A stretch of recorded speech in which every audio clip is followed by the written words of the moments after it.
Donc ça, c'est quand même pas anodin. Pas une personne allée en prison, ni pour la crise de 2008, au sein des banquiers, ainsi de suite, ni en 2011, au sein de nos dirigeants politiques. Et ça, c'est quand même significatif, parce que qu'est-ce que ça crée? Ça crée une violence extraordinaire dans sein de l'espace social.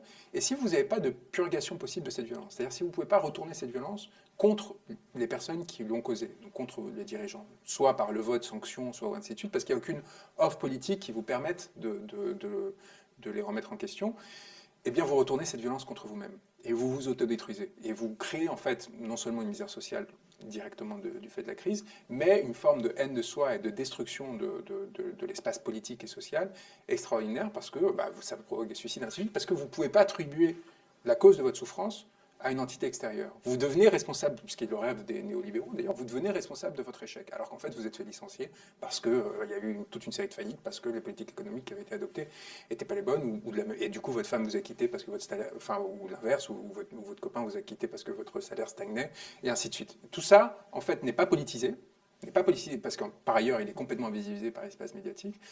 Et qu'est-ce que ça produit? Donc une explosion de violence et une montée, évidemment, de forces politiques qui vont essayer de jouer sur cette violence. Et moi, je relie du coup la crise de 2011 à la crise migratoire, telle qu'elle a été perçue, parce que pour moi, outre les responsabilités très claires, notamment de la France dans la crise à partir de 2013, d'abord en Libye, puis après en Syrie, c'est quand même les deux flux principaux qui ont amené à cette crise.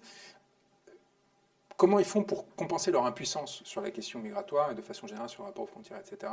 Et ben, ils instrumentalisent la figure du migrant. N'oubliez jamais que le migrant, en tant que terme, apparaît pendant cette période, Oui. dans l'immédiate après de la crise de 2008. Et il devient en fait une figure antéchristique quelque part, sur lequel qui va devenir le bouc émissaire en fait. C'est-à-dire on va faire payer la violence sociale qui est en train de monter au sein de la société et cette volonté de purger cette violence sur encore plus fragile que ceux qui étaient les responsables initiaux de la crise.